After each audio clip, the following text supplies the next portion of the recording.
Bonjour à tous, je suis ravie d'ouvrir cette première édition des mardis de l'Open Data. Je me présente, Didar Gelas, je suis la directrice du pôle des solidarités territoriales au département de l'Hérault. Et dans un premier temps, je tenais à excuser Monsieur Pierre Bouldoir, qui est notre vice-président en charge des solidarités territoriales et du numérique, qui tenait absolument à participer à cette première édition et qui a été retenu sur d'autres obligations de dernière minute. Donc pour cette première édition, nous vous remercions d'avoir répondu si nombreux à cet appel de manière à se retrouver sur la question de l'open data, d'en partager les enjeux ensemble et de regarder ensemble comment nous pouvons développer une stratégie, une coopération à l'échelle du département. Victor Kahn, qui est chef de projet en charge de l'open data au département de l'Hérault, vous accompagner et compléter le propos. Je tenais dans un premier temps à vous expliquer comment, au niveau du département de l'Hérault, nous nous étions engagés dans cette démarche qui s'inscrit pleinement dans la stratégie des services et usages du numérique que nous sommes en train de développer au niveau du département, en partenariat avec les collectivités et les communes, le bloc communal, la métropole, tous les acteurs qui ont bien voulu s'associer à la démarche de manière à avoir une production au niveau du territoire qui réponde aux enjeux du département et de l'ensemble des collectivités qui œuvrent pour le développement et l'attractivité du département de l'Hérault. Je vous rappelle 4 objectifs qui sont portés par l'ASDUN, qui sont d'une part rapprocher les usagers et l'administration, être tout à fait opérationnel en mettant le numérique au service du développement des territoires, mais également favoriser la mutualisation et fédérer les territoires, c'est ce sur quoi nous œuvrons aujourd'hui, et puis être en capacité d'intégrer également toutes les nouvelles innovations numériques tout au long de la mise en œuvre et de l'exploitation de cette dune. Et puis dans ce cadre, effectivement, nous avons voulu engager l'open data au-delà des compétences et des obligations légales qui nous étaient faites pour inscrire l'open data dans cette stratégie. Alors elle a pris place en avril dernier, en plein moment du Covid et de cette crise sanitaire que nous avons su traverser ensemble.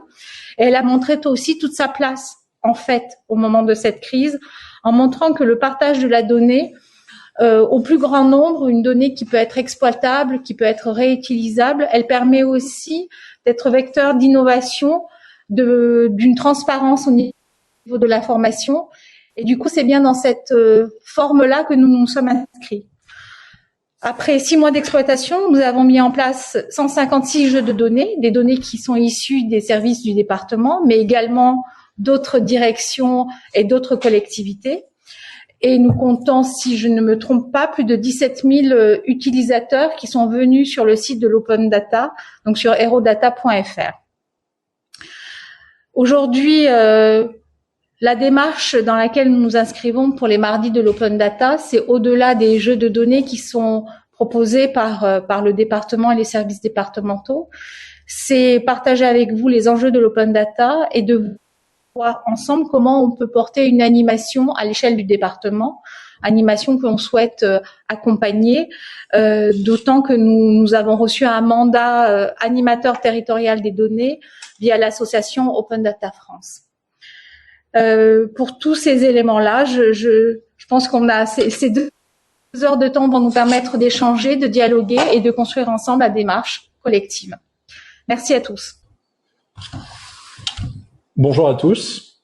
Enjeu technologique nouvellement au cœur des politiques publiques territoriales, l'open data permet aux données diffusables d'être accessibles et réutilisables de manière libre et gratuite, mais aussi exploitables par un système de traitement automatisé. Derrière ces termes qui peuvent paraître complexes, l'open data représente des opportunités considérables pour toutes les collectivités, y compris celles n'en ayant pas l'obligation. Nous allons aborder aujourd'hui des enjeux vertueux qui se cachent derrière l'ouverture des données publiques, que ce soit autour de la transparence, de l'action publique, de la souveraineté numérique, de l'attractivité de vos collectivités, ou encore la circulation de l'information en interne. Ces événements, les mardis de l'Open Data, ont pour ambition de partager, d'échanger, d'acculturer à la question de l'ouverture des données et auront vocation à se répéter dans le temps pour permettre d'approfondir toutes vos questions et pour inscrire l'accompagnement départemental dans la durée. Notre rendez-vous d'aujourd'hui est surtout informatif et se veut être une explication aussi exhaustive que possible sur l'ouverture des données. C'est un plaisir pour moi de vous recevoir aujourd'hui. Je m'appelle Victor Kahn, je suis responsable Open Data au département de l'Hérault et je serai votre accompagnateur privilégié à partir d'aujourd'hui sur toutes les questions liées à l'Open Data. Je me charge du développement et du fonctionnement du portail HéraultData, de la culturation sur le sujet en interne, mais aussi de l'animation auprès de vos collectivités. À mes côtés, aujourd'hui, j'ai le plaisir d'avoir David Vazel, qui est le chef de projet Open Data de la région Occitanie, et qui travaille lui-même au développement et au fonctionnement de la plateforme régionale et qui fait un formidable travail d'animation à destination des départements cette fois-ci. Merci à toi, David, d'être présent aujourd'hui et aussi de nous aider à la modération de la visio. Est également présent Jean-Marie Bourgogne, délégué général d'Open Data France, association d'accompagnement stratégique et technique des collectivités sur la question de l'ouverture de leurs données. L'association Open Data France fait un état des lieux semestriel de l'ouverture des données du territoire français et aide au mieux les collectivités pour passer les obstacles qu'elles peuvent rencontrer à ce sujet. Jean-Marie aura l'occasion de nous en dire davantage plus tard dans la réunion et je le remercie également pour sa présence aujourd'hui. Alors, vous avez sans doute remarqué qu'il est apparu un petit lien sur l'écran. Ce lien vous permet d'échanger avec nous via un chat tout au long de l'événement. Je vous invite à le taper dans un nouvel onglet pour nous écrire des questions ou des remarques lorsque celles-ci vous viennent et nous aurons un temps d'échange à la fin de la réunion pour les traiter. Bien, je vous propose directement de commencer par le vif du sujet, à savoir, c'est quoi l'Open Data, qu'est-ce que l'Open Data et pourquoi faut-il l'appliquer? Alors, dans Open Data, vous avez deux termes, Open et Data, qui sont assez équivoques et qui vous permettent de bien comprendre ce qui se cache derrière cet enjeu technologique nouveau. Open, qui veut dire ouvert, veut dire que le contenu que vous mettez en Open Data doit être disponible pour tous. Il n'est pas possible d'avoir une authentification, une identification sur le site où vous mettez vos données, elles doivent être ouvertes à tous. Le terme data, donc, traduction de l'anglais qui veut dire données, désigne un élément brut. À la différence d'une information qui peut être un élément interprété, une donnée est un élément brut qui peut être sous la forme d'un tableur Excel, pour ceux qui sont plus expérimentés, un point CSV, un point JSON, un point Shape, bref, un élément qui est sous la forme d'un tableur général. Ensuite, il y a plusieurs conditions qui sont liées à l'Open Data. La première, c'est l'exportation. Ça veut dire que quand vous mettez une donnée en Open Data sur votre site Internet, vous pouvez la télécharger. Les utilisateurs peuvent la télécharger. S'ils peuvent uniquement la consulter, ça n'est pas de l'Open. Il faut aussi que la donnée soit complète et pertinente. Nous nous entendons bien en disant que si la donnée date de 1997 et est incomplète, ça n'est pas vraiment du jeu. Il faut qu'elle soit complète et mise à jour. Il faut qu'elle soit ce qu'on appelle en licence ouverte.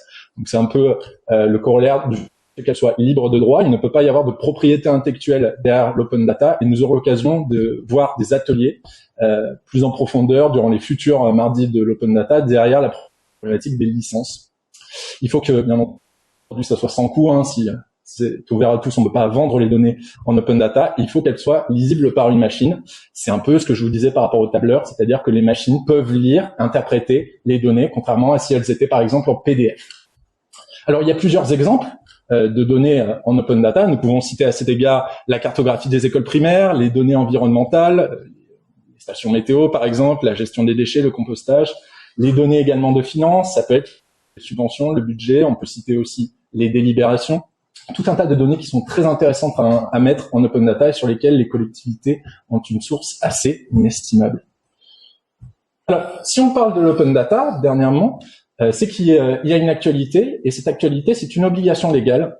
Cette obligation légale, elle intervient depuis 2018, et s'appelle la loi République numérique, ou autrement appelée loi Le Maire, et elle dit que les collectivités territoriales de plus de 3500 habitants et 50 agents ont l'obligation de mettre en œuvre une politique Open Data sur leur territoire. Alors vous allez sûrement me dire, qu'est-ce qu'une politique Open Data? Comment doit-on l'appliquer? Eh bien, cette politique Open Data se caractérise par le concept d'ouverture par défaut. C'est-à-dire qu'avant, l'ouverture des données était considérée comme l'exception. Maintenant, sont ouvertes par défaut. Toutes les données doivent être ouvertes par défaut. Toutes les données ayant un caractère économique, social, sanitaire ou environnemental. Donc, c'est-à-dire un grand panel de données, à l'exception de données qui sont aussi connues, que vous connaissez sans doute, qui sont ce qu'on appelle les données dites sensibles, c'est-à-dire tout ce qui est données personnelles relevant du secret commercial ou industriel ou du secret intérieur, et qui sont protégés par le fameux RGPD, Règlement Général à la Protection des Données. Donc, à l'exception des dernières données que je viens de citer, toutes les autres données qui ont un caractère donc public doivent être diffusées sur le portail Open Data. Alors, en vous ayant dit ces quelques mots d'introduction, je vais passer la parole à mon collègue David Vazel, qui va vous expliquer un petit peu l'historique de la dynamique régionale et le partenariat qui est fait avec les autres départements. David, je te laisse la parole. Donc oui, pour me présenter très rapidement, je fais exactement la même chose que Victor, mais du coup au niveau du Conseil régional Occitanie. Et donc je vais vous raconter un petit peu comment on a géré cette histoire au démarrage au niveau du Conseil régional.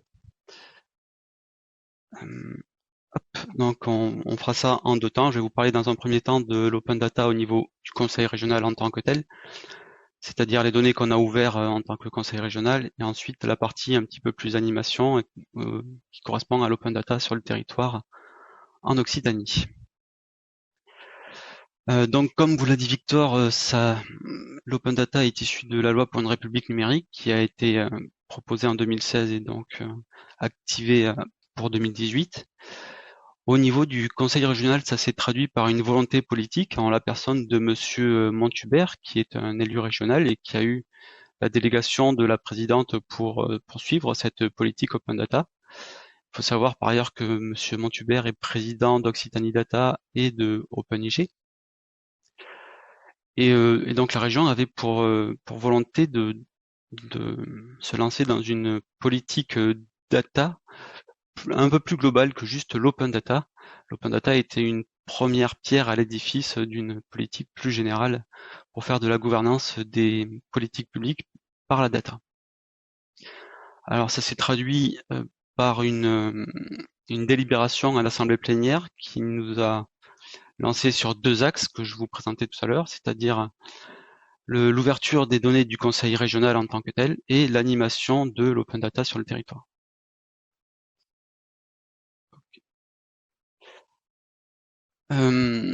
Donc au niveau interne du conseil régional, on a pour la démarche, on a commencé par essayer de créer une dynamique avec donc dans un tout premier temps la délibération cadre, et ensuite on a fait une première réunion d'information avec donc notre élu référent, la direction générale et l'ensemble des directeurs des différentes directions métiers.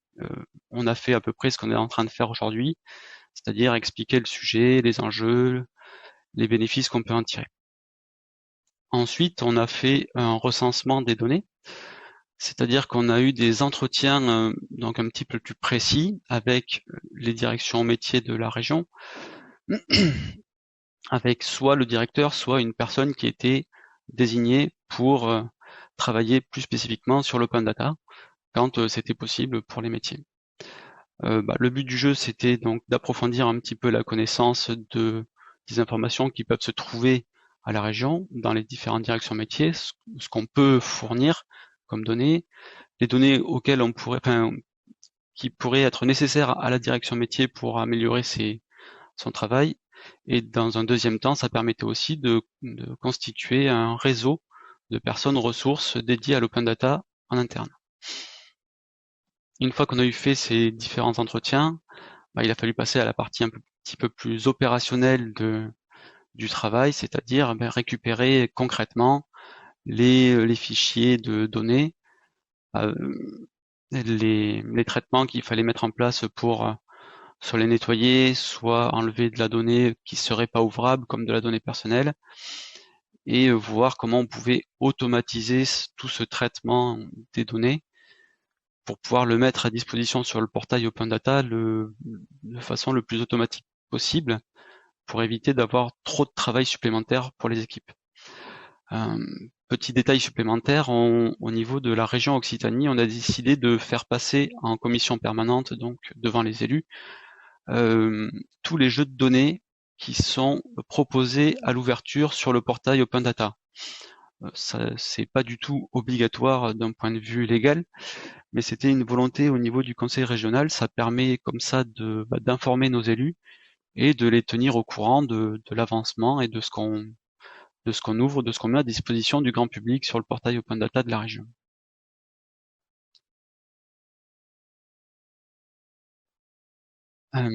Donc là, c'est un petit calendrier récapitulatif du travail qui a été mené. Donc on a commencé à réfléchir à ça en janvier 2017.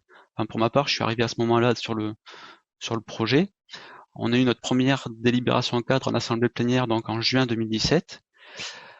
Là, après, on a eu donc tous les entretiens, tout le travail de recensement des données en préparation de l'ouverture du portail qui s'est donc fait au 15 octobre 2018, qui était la date limite officielle. Donc pour l'ouverture du portail régional. Ensuite à ça, on a commencé à travailler sur une convention à passer avec les départements pour proposer de travailler avec les départements et commencer l'animation sur le territoire.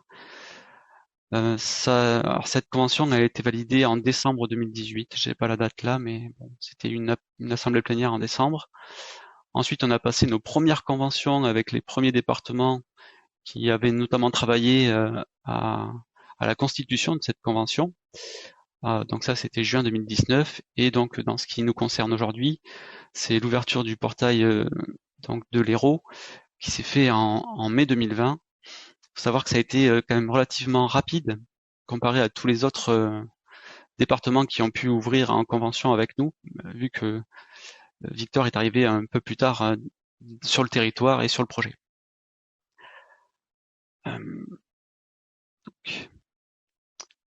Voilà pour la partie interne. On va passer à la partie plus externe. Donc comme je vous expliquais, on a créé avec les départements, enfin avec quelques départements, une convention de mise à disposition de portails à marque blanche.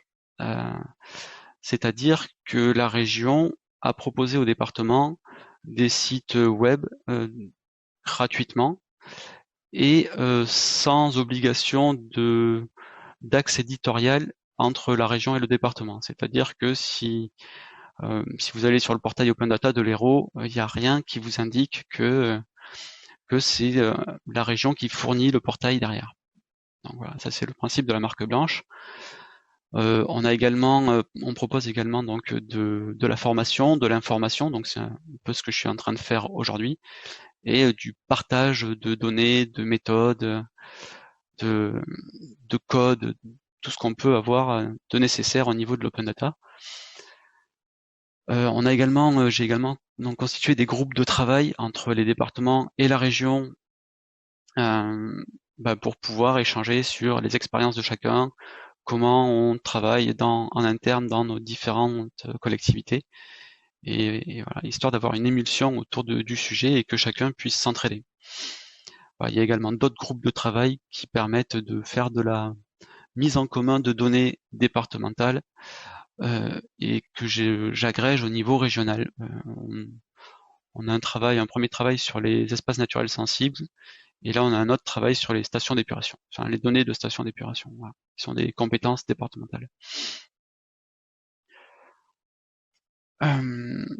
Voilà, pour vous donner une petite idée d'où on en est aujourd'hui. Donc il y a 7 départements, alors, entre guillemets, qui ont signé la convention. Donc on a le Gers, le Tarn-et-Garonne via le syndicat mixte Tarn-et-Garonne numérique. On a les Hautes-Pyrénées, l'Ariège, l'Aude et l'Hérault. Petite spécificité sur Nîmes qui a pris le portail en attendant éventuellement le Gard. Et actuellement, je suis en pleine discussion avec la Lozère et l'Aveyron. Aveyron qui aussi travaille avec un syndicat mixte, le SMICA, sur tout ça. Ensuite, chaque collectivité que vous pouvez voir, c'est les départements qui ont conventionné ou qui ont pris concrètement l'animation de l'open data avec leur collectivité infradépartementale, PCI commune.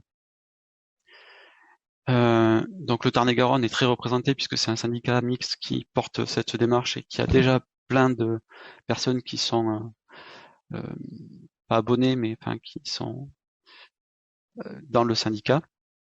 Le Gers conventionne et les Hautes-Pyrénées ont également lancer une convention avec leurs EPCI et communes. Voilà, ce qui nous mène au département de l'Hérault. Et donc, je propose à Victor de reprendre la main.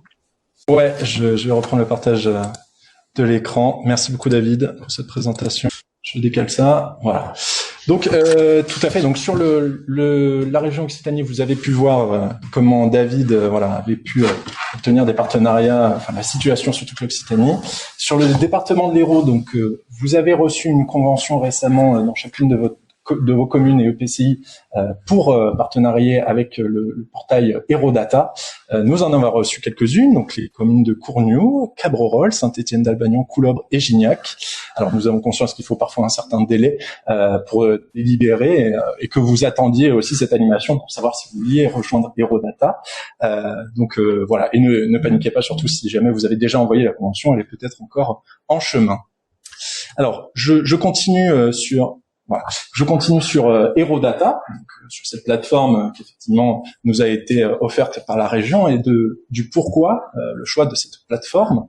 Alors le choix de cette plateforme, en fait, il y a 3 arguments qui nous ont poussé à aller vers cette plateforme. C'est que c'était un partenariat avec la région Occitanie, donc ça nous permettait aussi d'aller vite, nous permettait d'éviter tous les défauts d'une passation de marché public, mais uniquement de signer une convention de partenariat avec eux. Ensuite, ça a assuré une politique cohérente de diffusion de la donnée. C'est-à-dire qu'à partir du moment où une donnée est diffusée sur le portail Héraudata, elle est également diffusée sur le portail de la région Occitanie, data, la région. Donc ça, c'est très important, la mutualisation des données, quand on parle d'open data, que les données se retrouvent sur des portails, une multiplicité de portails. La troisième chose, et c'est un élément très important, c'est que ces portails open data, permettent d'avoir des visualisations qui sont très ergonomiques et attractives sous forme de cartographie et d'analyse. On ne parle pas simplement d'un site qui serait un site de dépôt de fichiers, où vous mettez votre tableur Excel et les usagers viendraient le télécharger pour naviguer dedans. Là, vous pouvez directement mettre en ligne un fichier en open data et le site vous générera une cartographie et une analyse pour que les usagers puissent naviguer dedans. Donc ça, c'est très ergonomique et attractif. Et cette technologie donc est possible grâce au site Open Data Soft, qui est l'éditeur de logiciels de la région Occitanie et du département de l'Hérault sur les questions d'open data. Alors, pour aller un peu plus loin sur le portail Héraudata, le portail Open Data du département, je vais vous en parler plus dans le détail. Donc, ce portail a été déployé depuis le 6 mai 2020 et il permet de diffuser 3 types de données. Les premières, c'est des données des services du conseil départemental. Ça peut être aussi des entités rattachées comme Hérotourisme, Hérohabitat, Hérologement. Ça peut être également les données des délégataires de services publics, puisque, comme je vous le disais tout à l'heure, les collectivités de plus de 3500 habitants et 50 agents ont cette obligation. Mais si elles ont un délégataire de service public qui assure une mission de service public, il est à cette même obligation de diffusion en open data. Donc, il y a ces données qui viennent du conseil départemental. Les données suivantes, c'est des entités nationales et régionales. Donc, ça peut être, par exemple, l'INSEE pour les données de population, le ministère de l'Intérieur pour les données des résultats électoraux, la région pour les données transport. Donc, il y a un certain nombre de données qui sont sur le portail Héraudata et que l'on vient chercher directement sur les sites, par exemple, de l'INSEE, du ministère de l'Intérieur, et qu'on découpe à la maille départementale pour que les usagers héraultais puissent les consulter assez simplement. Et depuis le 1er juillet 2020, et c'est là où ça vous intéresse, les données des EPCI et des communes du territoire sont possibles d'être diffusées sur le portail Héraudata et donc d'avoir tous ces avantages. Alors, on va vous parler un petit peu du cheminement de la donnée sur le portail Open Data. Donc, vous voyez sur ce schéma, les 3 lignes d'en haut correspondent aux données que je viens de vous énoncer. Donc, elles sont diffusées sur Héraudata. Et ensuite, elles vont également sur le portail de la région Occitanie, sur le portail de l'État, qui s'appelle data.gouv.fr. Et elles peuvent aller aussi sur le portail OpenIG, que certains d'entre vous connaissent sous le nom, son ancien nom Sigelair. Donc le portail OpenIG, c'est un portail de géodata et d'open data associé à la région, qui diffuse un certain nombre de données et dont probablement il y a un certain nombre d'adhérents présents aujourd'hui. Donc, pour vous expliquer un petit peu le cheminement de la donnée, vous pouvez diffuser des données sur le site et il y a un moissonnage en cours, c'est pour ça que la flèche est en pointillé, c'est parce qu'il y a un travail en cours sur le moissonnage, pour que les données diffusées sur le site d'OpenIG se retrouvent sur Héraudata. Le principe de l'open data, on mutualise. Et de l'autre côté, si jamais il y a des données qui sont diffusées sur Héraudata, elles pourront être aussi moissonnées sur le site d'OpenIG. vraiment un système de mutualisation. Alors, je vous ai présenté un petit peu la situation, l'état des faits. Je vais vous présenter aussi les enjeux pour lesquels il est important de diffuser ces données. Parce qu'on a parlé de l'obligation légale, qui est intéressante et qui permet de comprendre pourquoi l'open data est dans l'actualité. Mais au-delà de cette obligation légale, il y a des opportunités pour vos communes et EPCI de diffuser, même si vous êtes en dessous de ce seuil de 3500 habitants et 50 agents. Alors, la première opportunité, le premier argument pour l'ouverture de vos données, c'est l'amélioration de la transparence des politiques publiques et de la relation citoyen-élu. Évidemment, quand on parle d'open data, on pense souvent à la transparence, et c'est vrai, finalement, l'open data contribue grandement à la transparence de l'information publique, et ça provoque une meilleure implication des citoyens dans l'action publique. On peut citer à cet égard les données des délibérations du conseil municipal, intercommunal, départemental, les résultats électoraux, les subventions accordées. Ce sont plein de types de données qui peuvent être très intéressantes pour les usagers et qui permettent de réduire la défiance que les usagers, les citoyens ont envers les institutions publiques. Donc c'est un rapprochement entre les citoyens et les élus. Un petit peu corollaire de cette transparence, c'est aussi un argument de communication. Les données que vous partagez peuvent être communiquées auprès de vos citoyens. Et donc, par exemple, si vous partagez les données relatives à vos délibérations, vous pouvez dire à vos usagers, tant de pourcents des délibérations que nous avons prises sur le dernier conseil municipal ont été concernant l'urbanisme, ont été concernant la fonction publique, etc. Donc ça, c'est des données qui peuvent être très intéressantes. Si on parle de format de données, c'est parce qu'on peut naviguer aussi dans les données. Donc, si vous mettez votre délibération au format tableur, on pourra savoir, comme je viens de vous dire, si elle concerne plutôt un sujet qu'un autre. Et ça, c'est très intéressant. Et Jean-Marie aura l'occasion de reparler de ce sujet dans les formats qu'il abordera tout à l'heure. Un autre argument concernant l'open data, c'est que ça permet d'assurer une souveraineté numérique de ces données. La gouvernance et le partage des données, en fait, c'est des garanties d'une maîtrise de son territoire et d'une souveraineté numérique. Il est très important de ne pas laisser les acteurs privés monopoliser la question de la collecte, de la diffusion des données du territoire. Je vais vous citer une petite anecdote à ce sujet. Il y a quelque temps, il y avait un opérateur de mise en relation sur le département de mise en relation de covoitureurs qui avait publié en open data les aires de covoiturage du territoire alors que c'est un service public. Il est très important que les institutions publiques diffusent eux-mêmes les services publics qu'ils mettent à disposition et que ce ne soit pas les acteurs privés qui le fassent, tout en continuant à travailler avec eux, mais qui est bien une revendication des institutions publiques sur les services publics qu'ils mettent en place. Pour la petite anecdote, donc on parle de souveraineté, l'entreprise Open Data Soft, donc qui est le prestataire de logiciels de la région et du département, est française, Cocorico, et leur solution est réalisée et hébergée en France. Donc vos données ne sont pas exportées à un autre endroit du monde, mais sont bien hébergées en France. Ce qui est aussi un argument intéressant, et j'en finis ici sur cette anecdote, c'est que le support est disponible et au plus proche de nous, puisque l'entreprise est française. Alors, il y a d'autres arguments encore sur l'ouverture des données, c'est que c'est des nouvelles ressources pour améliorer l'attractivité de sa commune, de ses commerces et de son patrimoine. Ça peut avoir des effets très très positifs en fait de diffuser vos données sur votre territoire pour concrètement améliorer la vie de vos usagers. Ça peut être par exemple les trajets jusqu'au lieu de travail, ça peut être des idées de sortie week-end pour vos usagers.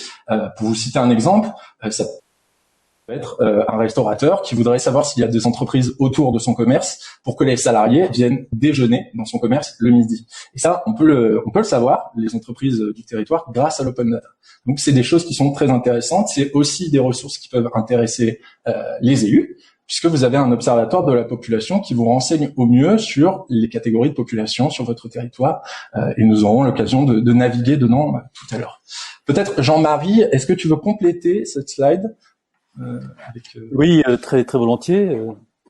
Tu as bien présenté, Victor, les enjeux, mais le sujet de l'open data ou l'ouverture des données publiques, c'est un fait qui a lieu depuis presque 10 ans aujourd'hui, qui était avant tout un fait métropolitain. Donc c'était plutôt les métropoles et les EPCI qui publiaient les données, et on en parlera plus tard dans la présentation, mais on a bien vu que les petites communes étaient un peu en retrait par rapport à ça, parce que c'est pas très simple. Mais c'est pas que c'est pas très simple, c'est que aussi ça ne répond pas aux problématiques prioritaires de ces petites collectivités. Et on a eu l'occasion en 2020 et en 2019 déjà, il y a 1 et 2 ans, de travailler avec la Banque de Territoire pour justement s'intéresser à cette question-là, comment l'open data peut intéresser des petites communes. Et on s'est dit, mais ça ne pourra les intéresser que si l'open data permet d'adresser des vrais problèmes prioritaires de ces petites communes. Et en faisant l'inventaire de ces problèmes, on les connaît tous, hein, c'est presque un lieu commun de le redire, mais comment préserver l'attractivité d'un territoire, le commerce de centre-ville, comment faciliter les mobilités. Il n'y a pas de métro dans ces petites communes, il y a beaucoup plus d'intercommunal, de transport en vélo, de transport en covoiturage. Donc, comment l'open data permettait de régler ces problèmes de mobilité au niveau des petits territoires, et comment on peut agir aussi sur l'emploi ou la production locale. D'ailleurs, on l'a assez bien constaté, cette question-là, pendant l'année dernière, pendant les premières périodes de confinement, où en fait, très rapidement, les territoires devaient s'organiser pour savoir quels étaient les commerces qui étaient ouverts, où on pouvait avoir de la production locale. Vous vous rappelez très bien des circuits courts qui ont été évoqués, et ces projets-là sont vraiment appuyés sur des données publiées en open data. Donc, on a pu voir que des territoires qui étaient parfois un peu en retard par rapport à ça ont réagi très vite par rapport à une crise importante sanitaire, mais au fond, ils ont su aborder un sujet qui restera dans tous les cas au-delà de la crise. Alors notamment, il y a l'exemple d'IA Observer, si vous êtes intéressé, vous pourrez le regarder sur le web. C'est un observatoire de la commande du commerce local qui permet de regarder quels sont les magasins implantés dans un territoire, quels sont les services urbains à proximité, les transports en commun, les parkings, quel est le niveau de vacances, la vacance en fonction de quelle typologie de magasin. Donc c'est un outil qui est vraiment adapté à des petites communes. C'est pas un outil qui est adapté que à des grosses villes comme New York, par exemple. Non, c'est pas du tout ça. Là, ce sont des villes qui ont 2 ou 3 000 habitants qui peuvent utiliser cet outil-là. Et c'est un bon exemple de l'usage de la donnée au niveau des territoires. Merci Jean-Marie. On continue avec un nouvel argument. Hop. C'est l'amélioration de l'action publique par l'utilisation des données en interne. Alors, on avait vu que 50% des usages de l'open data sont faits par les services en interne. Alors, il y a plusieurs explications à cela. Une première, c'est une loi du 17 juillet 78 qui oblige les agents publics à transmettre sans retard leurs documents administratifs à tous les citoyens qui en font la demande. Donc, avec l'open data, au lieu de transmettre à la maille à chaque citoyen les documents administratifs dès qu'ils en font la demande, vous pouvez les mettre en open data et il y aura un site internet sur lequel ils pourront les consulter à chaque fois qu'il y a une mise à jour. Ça, c'est une chose. Le deuxième, c'est que l'open data, ça permet aussi de générer des cartographies et analyses qui facilitent le travail des agents. Si jamais un agent souhaite mettre ses données sur un portail open data pour voir directement ce que ça donne sous forme cartographique ou sous forme analytique, il peut le faire et par exemple, ça peut l'aider à construire une note de cadrage. Ensuite, il y a un argument aussi, c'est que la collecte et le partage des données, c'est une aide significative pour la gestion de son territoire. On peut citer à cet égard le territoire zéro carbone de la commune de La Rochelle. Grâce à ça, ils permettent d'avoir une visualisation concrète des données concernant la mobilité, le logement, l'efficacité énergétique, etc. Et ça leur permet de mieux gérer leur territoire que de partager ces données. Donc on est vraiment dans l'utilisation interne et l'open data améliore vraiment la circulation de l'information en interne. Jean-Marie, peut-être tu veux nous dire un mot sur les enjeux d'inclusion numérique liés à l'open data ? Oui, alors quand on rencontre les collectivités de petite taille pour leur parler d'open data, donc au-delà de la priorité sur les problèmes du territoire que je viens d'évoquer, la seconde remarque que l'on a souvent, c'est bien beau de nous parler d'open data, mais les acteurs de notre territoire sont pas tous des startups du numérique. On a des gens qui sont parfois éloignés de ces sujets numériques, alors éloignés culturellement, parfois d'ailleurs éloignés techniquement, c'est-à-dire qu'il y a parfois pas de réseau de téléphone ou de haut débit qui permet d'accéder à Internet. Donc, on voit que l'open data nécessite vraiment un très gros travail d'explication auprès des habitants d'un territoire sur à quoi ça sert, comment l'utiliser, comment concrètement y contribuer. C'est un travail d'animation important. Alors, sur le sujet de la data, on voit bien que c'est quelque chose qu'on peut intégrer dans l'inclusion numérique, qui bien sûr aborde des sujets plus larges que simplement l'open data. Et justement, le département a mis en place un programme autour de l'inclusion numérique, et une bonne façon d'alimenter ces programmes d'inclusion, c'est aussi de parler de comment produire de la donnée, comment protéger d'ailleurs ces données personnelles par rapport à des gens qui veulent y accéder. C'est pas qu'une question d'ouverture au fond. Il s'agit aussi de bien comprendre tout ce qui est autour de la donnée. Et c'est un très bon sujet. Et les territoires qui ne le font pas passent à côté de la plaque parce que, au fond, les données sont publiées et personne ne va les utiliser, ce qui est quand même un peu dommage. Merci Jean-Marie. Effectivement, le département s'engage également pour l'inclusion numérique des territoires, ce qu'a l'occasion de dire Mme Joas, sur la stratégie de développement des usages et services numériques. Alors tous ces arguments. Je vais faire une remarque d'ailleurs, Victor, là-dessus, parce que j'ai cru qu'on passait déjà à la slide suivante. Concrètement, comment ça se passe? En fait, ça se passe comme de façon suivante: des associations, des acteurs locaux, pourquoi pas le département, pourquoi pas la commune, prend la responsabilité d'animer des ateliers dans des espaces publics, la médiathèque, pourquoi pas la mairie, pourquoi pas une association d'accueil. Et en fait, ce sont quand même plutôt des ateliers où les gens se rencontrent, parlent. C'est non seulement un travail de pédagogie sur le numérique, mais c'est aussi l'occasion de faire discuter entre eux des gens. Donc c'est quand même un outil de lien social assez important. Alors, ces dispositifs d'animation sont assez bien documentés. Il y a beaucoup de littérature sur comment animer un dispositif comme ça. Si les communes qui sont autour de cette table sont intéressées, je pense que les départements, la région et Open Data France pourra très bien vous aider à mettre en place ce type d'atelier. Parfait, merci Jean-Marie. Donc, ces arguments ayant été évoqués, vous avez devant vous les opportunités qui vous permettent de voir, voilà, quant à la diffusion de vos données. Et le département de l'Hérault propose donc à vous, EPCI et communes du territoire, de publier gratuitement les données publiques, vos données publiques, sur la plateforme Open Data du département HéraultData. Alors, on va résumer un petit peu. Donc, HéraultData vous permet, d'une part, de partager vos données relatives à vos compétences, que ce soit par exemple la gestion des déchets, de la voirie, de l'assainissement, les établissements d'enseignement primaire, etc. Ça permet à ceux qui y sont confrontés de se conformer à l'obligation légale d'ouverture des données. Ça permet d'accéder à des outils de visualisation qui sont très très ergonomiques et attractifs pour les usagers, que ce soit de la cartographie, de l'analyse. Ça permet surtout de s'économiser le développement d'un portail qui peut être très onéreux et chronophage, donc de profiter d'un portail qui est déjà existant, d'HéraultData. Ça permet de participer à la mutualisation de vos données avec les autres acteurs territoriaux. C'est très important puisque, comme vous l'a dit David, les fichiers départementaux, les jeux de données départementaux permettent de faire des gros jeux de données régionaux, donc ça c'est très intéressant pour les usagers. En publiant vos données, que ce soit des communes ou des intercommunalités, nous pourrons aussi faire des agrégations à la mairie régionale qui intéresseront les usagers du département de l'Hérault. Et donc ça mettra aussi en lumière votre action publique sur une plateforme mutualisée. Et enfin, et peut-être un des arguments les plus importants, vous bénéficiez d'un accompagnement sur l'ouverture de vos données, qu'il soit stratégique sur quelles données publiées en premier, comment le faire, etc. Ou que ce soit technique sur la meilleure manière de publier vos jeux de données sur le portail HéraultData. Alors, nous avons évoqué la théorie pendant un moment. Je vous propose de passer à la pratique et de vous montrer à quoi ressemble ce portail HéraultData. On y va de suite. Vous voyez toujours bien? C'est toujours bon pour vous? Ok, parfait. Alors, sur ce portail HéraultData, vous avez plusieurs manières de trouver les données qui vous intéressent.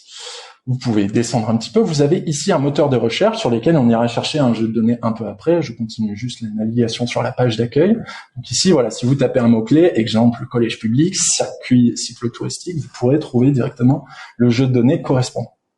Ensuite, vous avez un certain nombre de thématiques qui ne sont pas que, comme vous pouvez le voir, sur les compétences départementales, mais qui regroupent bien la meilleure manière de trouver les jeux de données présents sur le portail. Comme je vous l'ai dit, nous avons des données des services du conseil départemental, des entités nationales ou régionales, et des entités, pour l'instant, de certaines EPCI et communes, et bientôt des vôtres. Donc l'intérêt, c'est de faire des thématiques qui regroupent au maximum un certain nombre de vos jeux de données. Nous avons la thématique culture et patrimoine, éducation, environnement, institutions et citoyens, route, transport et mobilité, solidarité et santé, territoire et innovation, tourisme, sport et nature. Nous irons voir comment on peut retrouver un jeu de données à partir de ces thématiques. Je continue de descendre. Nous avons un observatoire très intéressant et qui rentre dans l'actualité, c'est l'observatoire de l'épidémie Covid, qui nous permet un peu de voir l'évolution par rapport aux tests Covid et aux hospitalisations dernièrement. On ira à l'occasion d'y jeter un coup d'œil, tant bien parce que c'est intéressant sur le fond, puisque ça rentre dans l'actualité, mais aussi sur la forme, puisque ça vous montre un petit peu comment cet observatoire, comment on peut faire un observatoire à partir de certaines données. Nous avons une cartographie que j'imagine beaucoup d'entre vous connaissent. C'est un peu la cartographie vitrine du portail Open Data, c'est la cartographie d'éligibilité des immeubles à la fibre. Cette cartographie, donc, vous pouvez savoir si votre immeuble se situe en zone éligible sur le département de l'Hérault. Vous pouvez connaître, donc, voici cette cartographie. Il y a plusieurs zones. Les zones vertes foncées, c'est les zones d'initiative publique, donc raccordées par le département et son délégataire Hérault-THD. Les zones vert clair, c'est les zones avec une légère montée en débit. Et les zones bleues, c'est les zones qui ne sont pas encore éligibles. Les zones grises sont celles qui sont opérées par les opérateurs constructeurs privés, Orange et SFR sur les territoires. Ce que je vous propose, c'est pour vous montrer les capacités de ce portail Open Data, vous pouvez directement zoomer. Alors nous allons zoomer au hasard sur la commune de Gignac. Vous voyez que la cartographie charge. Alors, voilà. Vous voyez qu'un certain nombre de points viennent d'apparaître. Donc ces points correspondent aux différents immeubles présents sur la commune. Vous pouvez cliquer sur un point pour voir les informations relatives à ce point. Alors ça charge, il y a un certain nombre de points. Des logements, voilà. Par rapport aux immeubles, des logements, tout à fait. Donc, vous pouvez voir en cliquant sur un point que le logement est éligible au très haut débit, à la fibre, que ce logement est raccordable, vous avez l'adresse complète et toutes les informations qui peuvent être pratiques pour l'usager qui consulte ce jeu de données. Donc vous avez les opérateurs commerciaux disponibles qui peuvent appeler pour avoir une offre à la fibre. Vous avez la zone, donc zone d'initiative publique C34 déployée par la société Euro très haut débit et la date de mise à jour. J'ajoute, détail important, que cette cartographie est mise à jour tous les mois, qui est une maille assez unique en France, et qui permet d'avoir des données très à jour et très régulièrement, voilà, très fréquemment à jour. Alors, je quitte cette carte, vous en avez vu le principe. Il y a juste en dessous un mot du président du département, Claire Mesquida, qui revient sur les arguments que nous avons, les opportunités que nous avons abordées sur pourquoi avoir fait un portail Open Data et les opportunités que vous avez, vous, EPCI Commune, sur la diffusion de vos données. Vous avez enfin, sur cette page d'accueil, un certain nombre d'indicateurs qui vous permettent de connaître un petit peu ce qui se trouve dans le portail Open Data. Vous avez les données les plus téléchargées, qui vous permettent de voir un petit peu quelles sont les données les plus populaires du moment.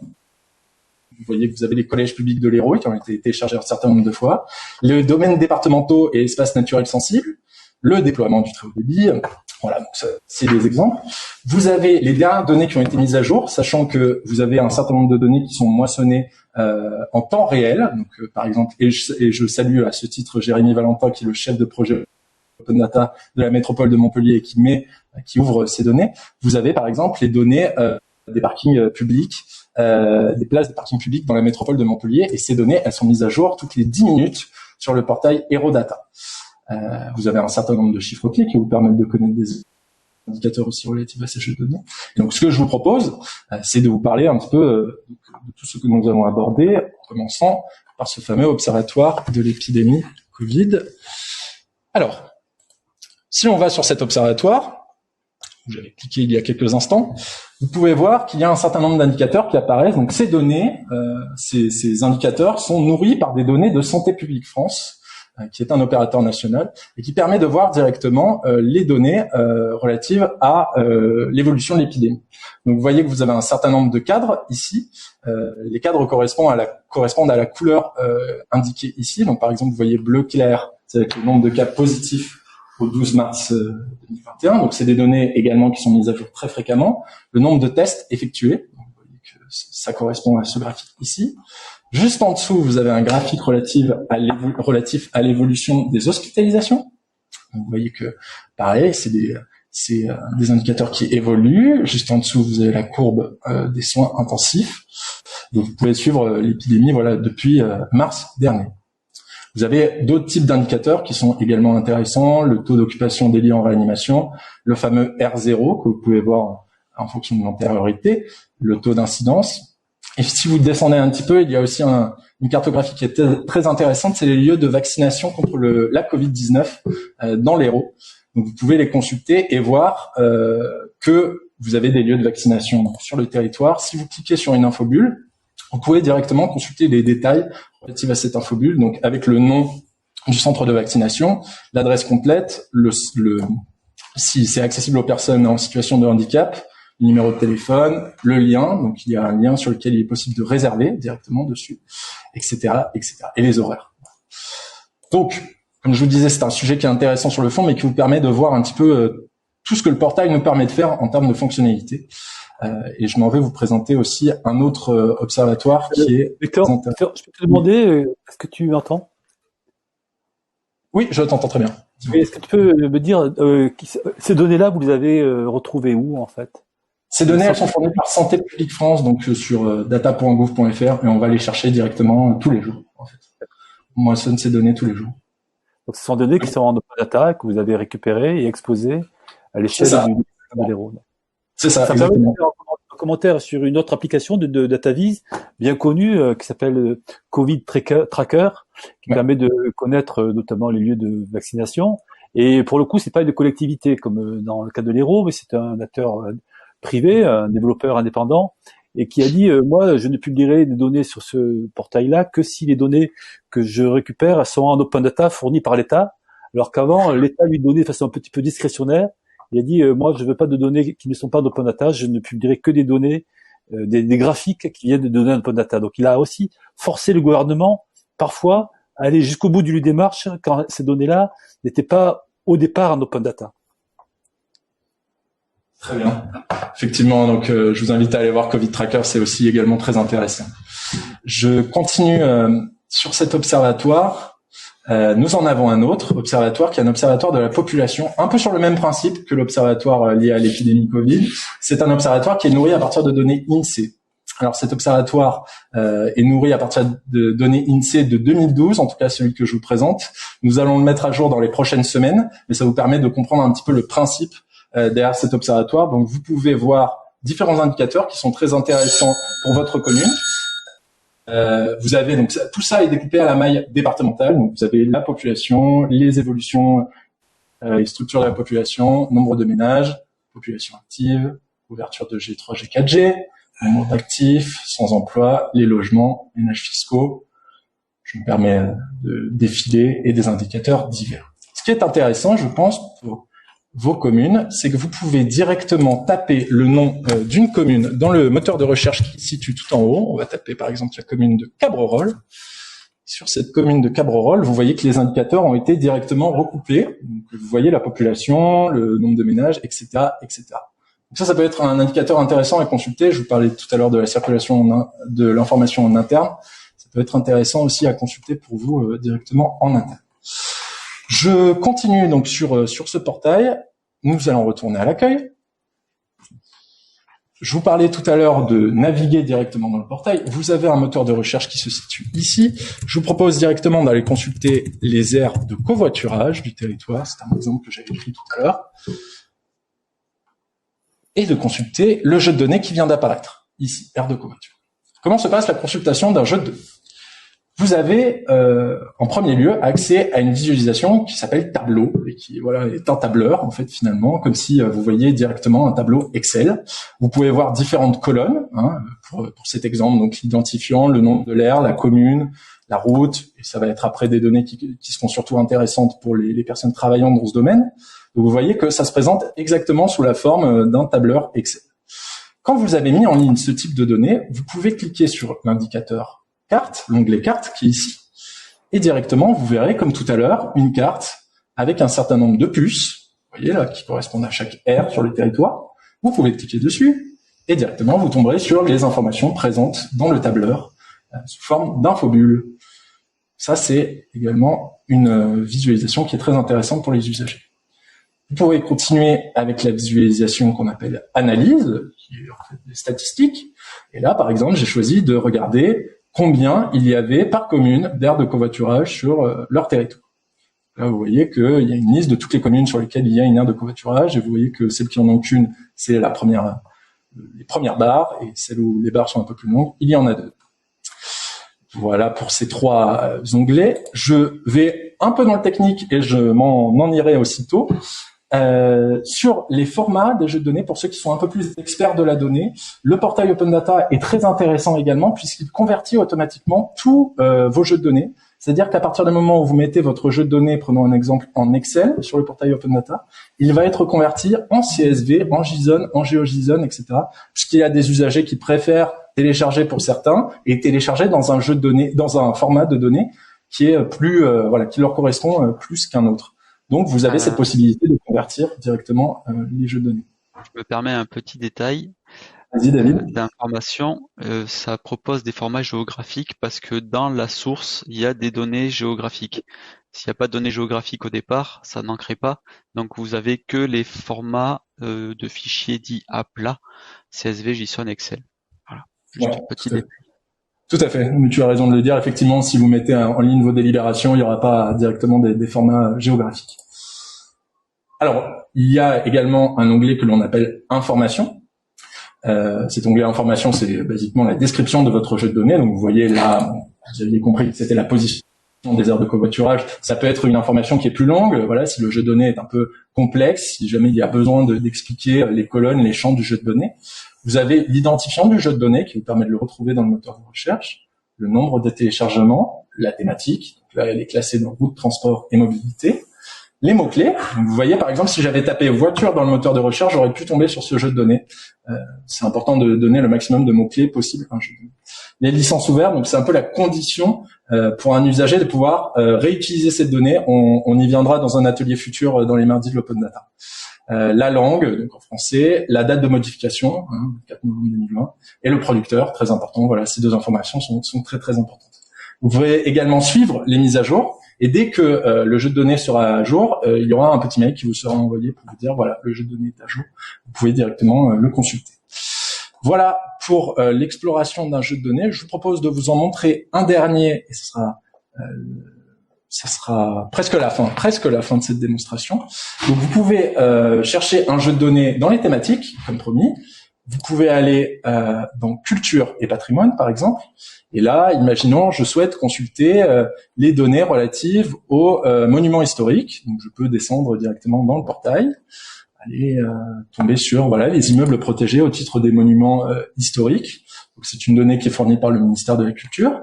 Là, toujours pareil, vous voyez un tableur qui est ici, sur lequel vous pouvez directement naviguer si ces données vous intéressent, et vous pouvez retrouver les informations dans le format cartographique qui est ici. Vous avez sans doute remarqué ces ronds, qui sont ce qu'on appelle des clusters. Vous pouvez cliquer dessus et directement, ça vous affichera. Donc vous voyez, il y a marqué 34, ça vous affiche 34 points sur la carte. Voilà pour cette exploration des jeux de données. Je vous montre une dernière fonctionnalité qui est, à mon sens, très intéressante également, qui est l'outil de création de cartes. Alors, cet outil vous permet directement de créer des cartes. Par exemple, vous avez vu, je vous ai montré plusieurs jeux de données cartographiques. Mais vous pouvez vous dire, ce qui serait intéressant, c'est que je puisse montrer une carte à mes usagers qui est composée de plusieurs de ces jeux de données. Et donc, vous pouvez le faire. Par exemple, si je veux savoir, admettons, les hôtels, on va même faire peut-être l'hôtellerie de plein air, qui est une information c'est des données, qui sont fournies par Aérotourisme. Et vous pouvez également voir si dans ces hôtels de plein air, il y a un réseau cyclable à proximité, voir si vous pouvez faire du vélo. Et donc, vous pouvez voir que directement sur la carte, vous avez toutes les informations qui apparaissent. Donc, vous voyez que le tracé correspond au circuit de vélo. Et les points, je vais zoomer un petit peu. Ça arrive. Les points qui sont ici présents vous montrent les hôtels de plein air sur le département. Pour le plaisir, je vous montre également que, vous pouvez me dire, voilà, c'est assez rouge, cette carte, pas très lisible. Vous pouvez changer la couleur et cliquer, sur une couleur qui apparaît ici. Et directement, la couleur de votre circuit apparaîtra en vert. Donc ça, c'est quand même une fonctionnalité qui est assez sympathique. Vous pouvez directement nommer votre carte, l'enregistrer et vous pourrez la partager sur tous vos supports, que ce soit réseaux sociaux, site internet. Et nous ferons un atelier dans les prochains événements qui évoquera cette possibilité de diffusion des jeux de données sur vos supports. Voilà pour la présentation exhaustive du portail. N'hésitez pas, si vous avez des questions, à les poser directement dans le chat. Alors David vient que fallait peut-être remontrer le lien du chat. Je vous le remontre juste. Si vous souhaitez poser des questions, on va remonter un petit peu. Voilà. Donc le chat, c'est tinyurl, tinyurl.com/mardidata. Voilà pour la présentation du portail. Je vous propose de passer à la présentation de Jean-Marie Bourgogne sur les données, l'ouverture des données par les collectivités, quelles données publiées en premier, et la présentation de son association Open Data France. Merci beaucoup, Victor. Alors, qu'est-ce que je fais? Je partage mon écran ou comme tu préfères. Écoute, moi, je l'ai sous la main, là, je passe les slides. Tu passes les slides à ma demande, alors c'est ça? Ouais, tout à fait. Faisons comme ça, ok. Sinon, écoute, alors voilà, bonjour, je suis donc Jean-Marie Bourgogne, je suis l'animateur de l'association Open Data France. Alors la slide suivante présentera l'association qui a été créée en 2014. D'ailleurs, à l'époque, j'étais en charge de l'Open Data à la ville de Montpellier. Donc, c'est depuis presque Montpellier qu'on a créé cette association, puisqu'au fond, on s'est rendu compte que les collectivités qui se lançaient dans l'Open Data avaient besoin de soutien, et puis parfois faisaient pareil, le même trajet, chacune dans leur coin, sans mieux partager. Et on s'est dit que c'est quand même bien de favoriser des coopérations pour que les plus anciennes aident les plus jeunes, et puis que les plus anciennes progressent dans leur pratique. L'association est constituée uniquement de collectivités territoriales, donc des mairies, des EPCI, des départements, des régions et les syndicats mixtes informatiques quand certains agissent pour le compte des collectivités. On a une relation étroite avec, bien entendu, Etalab, qui est la partie nationale de l'Open Data. On est en relation directe avec les ministères concernés par ces sujets-là. Donc on fait le lien aussi entre les collectivités locales, les instances nationales et les grands opérateurs publics et privés qui agissent sur le territoire. Alors, ce qui est important, c'est qu'on n'est pas une association pour faire du buzz ou de la communication. Vraiment, on met en place des programmes d'aide aux collectivités. Alors, le plus connu, celui qui va vous intéresser directement aujourd'hui, c'est celui autour de l'accompagnement des petites collectivités dans les territoires. On verra qu'il y a un retard important de leur part et qu'il faut organiser le réseau de soutien pour les aider à progresser. On a tout un ensemble de ressources méthodologiques, pédagogiques, avec des vidéos. Donc, si vous êtes intéressé, vous retrouverez beaucoup de choses qui vous permettent de progresser par vous-même. Voilà. Et puis, on appelle Open Data Factory, ça fait un peu anglais. Ce que ça veut dire surtout, c'est qu'il y a beaucoup d'outils qui sont élaborés par l'association et par les collectivités, puisque c'est un travail collaboratif, pour mettre en place des outils permettant de produire rapidement, avec des bons niveaux de qualité, des données. Donc, faire des règles, c'est une chose, faire des recommandations, c'en est une autre, mais apporter des outils pratiques, ça c'est vraiment très important, et c'est le rôle essentiel d'Open Data France aujourd'hui. Alors, la slide suivante, on va regarder d'ailleurs comment où en sont les collectivités territoriales, pas trop vite. Ouais. Alors là, première image, c'est la carte de France. Aujourd'hui, toutes les collectivités, tous les territoires français font de l'open data. Alors, on a un petit bout de Corse ici, mais on pourrait voir aussi qu'il y a Tahiti, à La Réunion, en Nouvelle-Calédonie, en Guadeloupe, à la Martinique, dans tous les pays, dans tous les territoires, y compris d'outre-mer, il y a de l'open data. Donc ça, c'est un très bon sujet.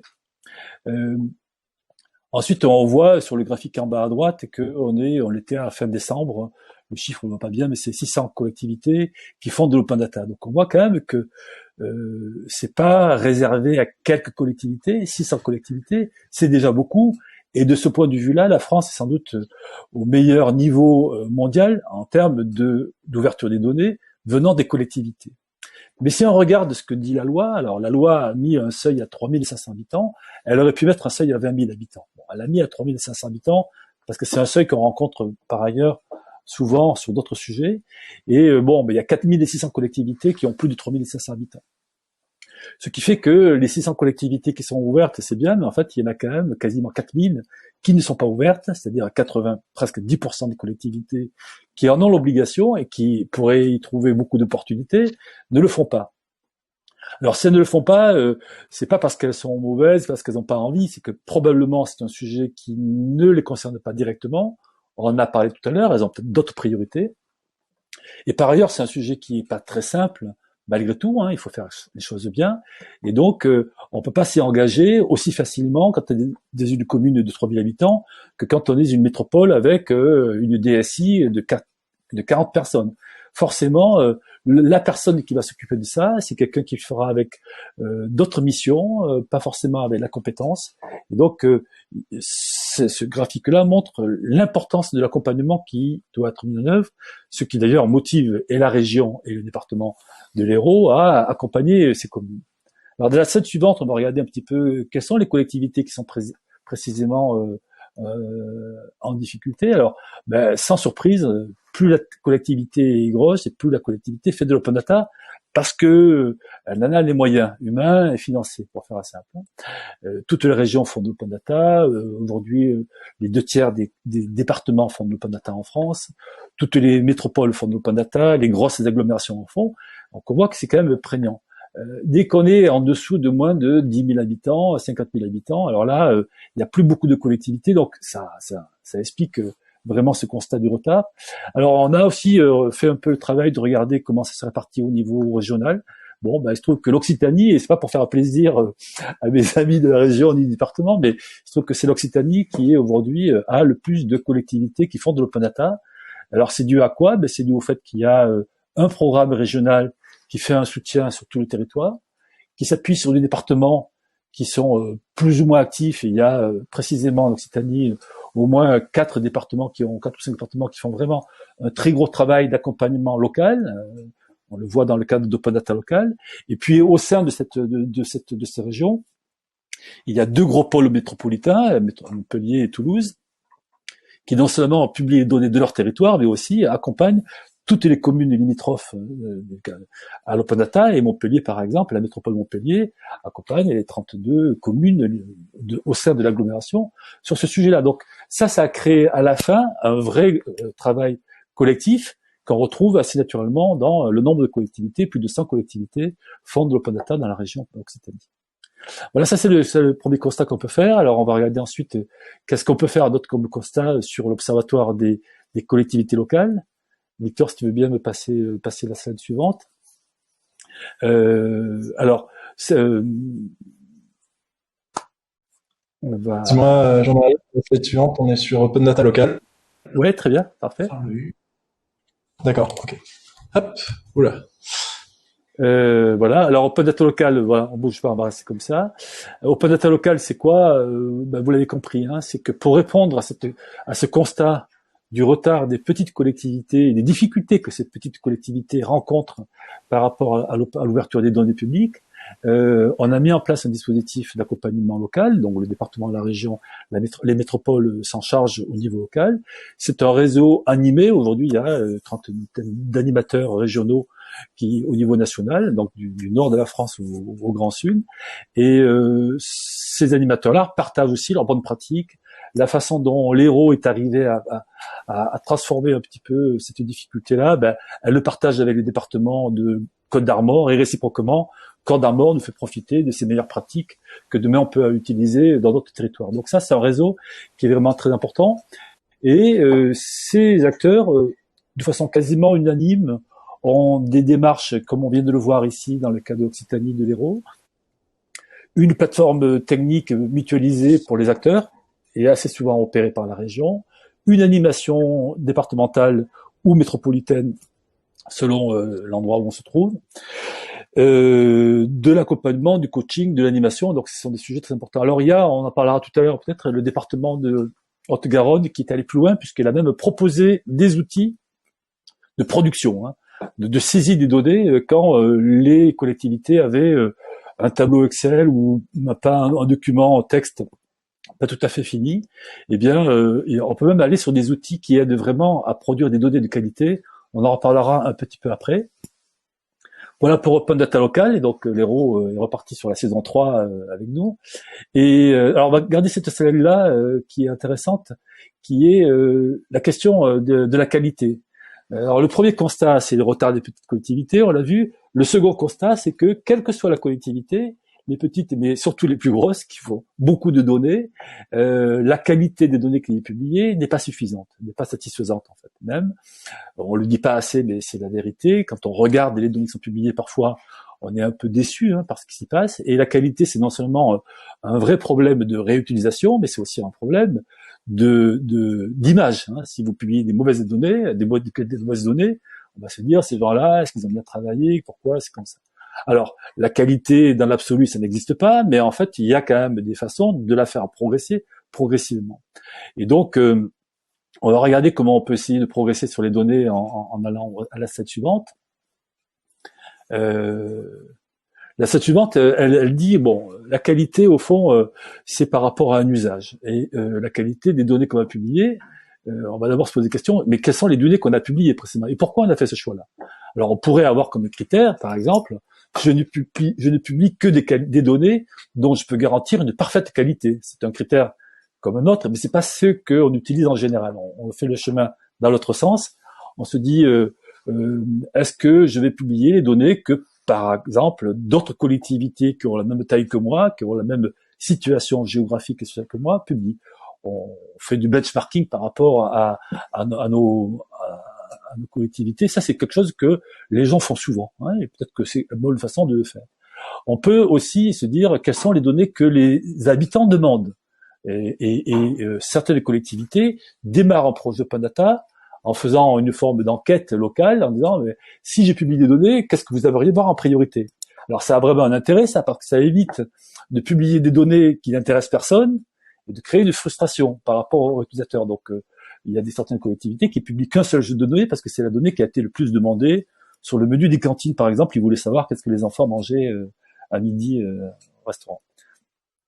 Alors, bon, il y a d'autres. Vous voyez qu'il peut y avoir d'autres critères à l'occasion des événements d'une crise. Par exemple, la crise sanitaire a engendré la publication de beaucoup de données d'Open Data qu'on ne voyait pas du tout apparaître. Donc, il peut y avoir des effets un peu d'événements.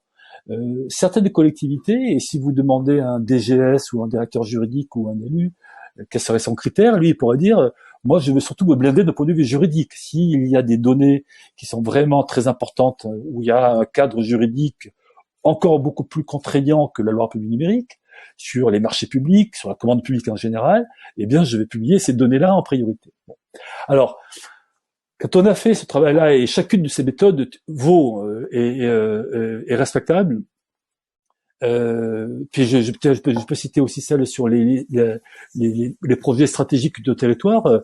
La région de Centre-Val de Loire avait un grand programme politique, pour le coup, attaché au transport, et ils ont dit toutes les données qu'on publiera prioritairement seront des données autour du transport en commun, voiture, déplacement doux. Pourquoi? Parce qu'en fait, tous les services étaient mobilisés sur ce sujet-là.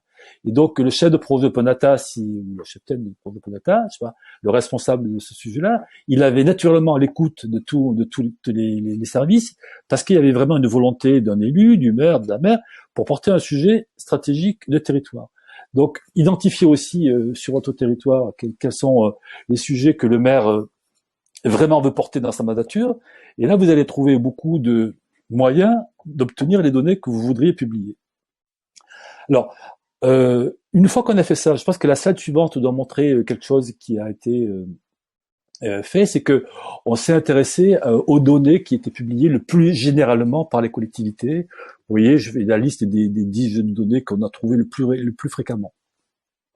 Et d'ailleurs, un tableau avec quand même 250 lignes, donc c'est quand même pas, on va beaucoup plus loin que les 10 que vous voyez ici, présente l'ensemble des données qu'on a pu voir apparaître sur des portails Open Data venant de communes, de PCI, de départements ou de régions, avec plus ou moins de précision sur la teneur de ces données-là. Alors, ce tableau, c'est pas un tableau qui est fini, c'est un tableau qui est en cours de constitution, donc si vous y allez, vous trouverez beaucoup d'informations intéressantes qui vont mais il n'est pas exhaustif, mais des champs sont pas encore documentés.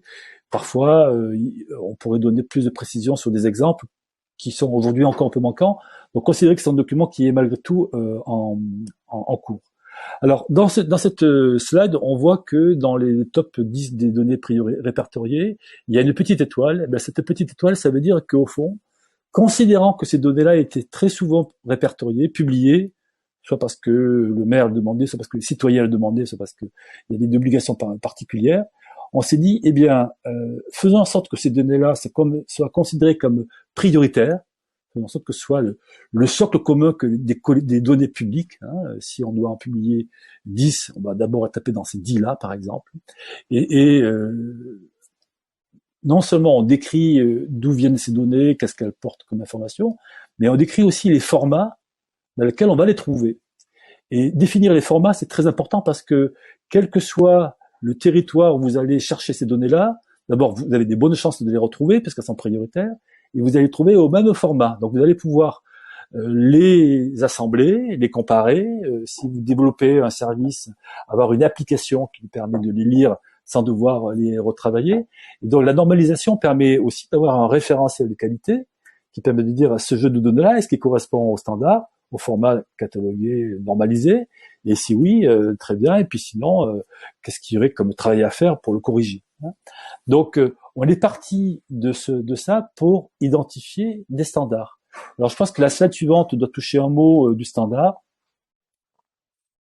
Voilà, alors les standards, on les retrouve ici exactement, non seulement Open Data France en produit, mais l'État aussi a pris l'initiative de compléter ces données prioritaires et normalisées.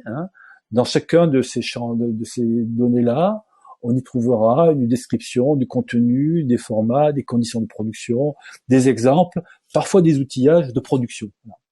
On a par ailleurs développé un outil qui s'appelle Validata, on le voit au milieu à droite, qui permet justement de vérifier que les données qui sont produites selon ce standard-là ont une qualité suffisante. Alors c'est vrai à la fois en tant que producteur, si vous voulez vérifier que votre travail a été bien fait, mais c'est aussi vrai en tant que réutilisateur.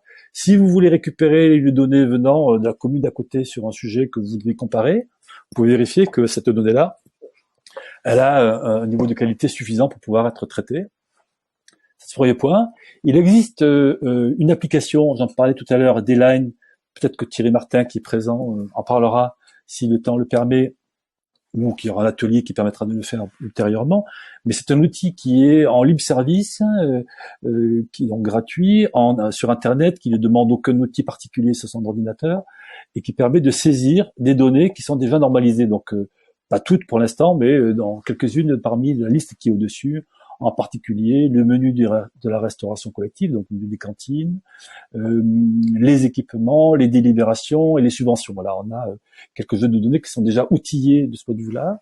Et en bas à droite, vous trouverez aussi un outil qui s'appelle GeoDataMine, qui lui permet d'extraire des données de base qui sont déjà existantes aujourd'hui dans le territoire, et pour lequel vous pourriez récupérer automatiquement un résumé sur votre commune. Donc, ça permet d'aider la production, et quand ces données-là sont soumises à un format, eh bien, automatiquement, l'outil le met au format. Donc, on voit qu'on a, dans cet outil GeoDataMine, à la fois un outil d'extraction de production et un outil de normalisation. Donc, vous voyez que les standards sont accompagnés systématiquement par des outils pour faciliter leur mise en œuvre. Voilà. Je me permets d'intervenir sur l'outil D-Line. Donc, je salue Thierry ici. On fera sûrement effectivement un atelier dans les prochaines éditions pour montrer un petit peu le fonctionnement du logiciel. Et effectivement, on va le mettre à disposition donc, des communes et des EPCI pour directement qu'elles puissent saisir les données dans un logiciel qui sera ensuite exporté sur le portail Hérodata. Donc, c'est une précitation pour elles directement sur le portail. Oui, alors c'est un outil qui a été développé il y a déjà 3 ans par le département d'Haute-Garonne, qui a été généralisé au niveau national, qui a été testé en conditions opérationnelles de déploiement l'année dernière. Aujourd'hui, il y a 4 animateurs de territoire, donc des rôles équivalents, dont d'ailleurs le département de l'Hérault, qui accompagne cette expérimentation-là, qui aura accompagné cette expérimentation-là en 2020. On a plus de 20 communes qui l'utilisent en production, donc c'est quand même pas un outil de test, c'est vraiment quelque chose qui est en production. Et à partir de 2021, on espère aller 40, 50, 60 collectivités qui pourront l'utiliser. Il y a des conditions, en fait, pour être franc là-dessus, c'est que on ne laisse pas une collectivité de petite taille partir toute seule avec des lines s'il n'y a pas une structure qui l'accompagne pour l'aider à bien comprendre les enjeux, à bien travailler à ce sujet-là. C'est pas un outil il est très simple d'utilisation, mais il faut un peu de soutien pour que les collectivités puissent bien s'en emparer et comprennent bien la portée de ce qu'elles font. Voilà. Alors la scène suivante, Victor, s'il te plaît. Je crois que c'en est tout. Après, on évoque les ateliers. D'accord. C'était tout. Il y a des plaisir d'y répondre. Oui, voilà. De ta présentation, Jean-Marie. On va faire un temps d'échange ensemble. On me dit qu'il y a des questions. Peut-être, David, si tu peux nous les dire. S'il y a des questions qui sont venues dans le chat, on prendra le temps d'y répondre. On va faire un temps d'échange tous ensemble. Alors j'ai répondu en partie pour certains directement dans le chat, mais bon, comme probablement tout le monde ne l'a pas, on va les répéter. Donc une première question de Kevin Pistilli qui demandait comment envoyer les données. Donc je suppose des communes vers le portail de l'Hérault.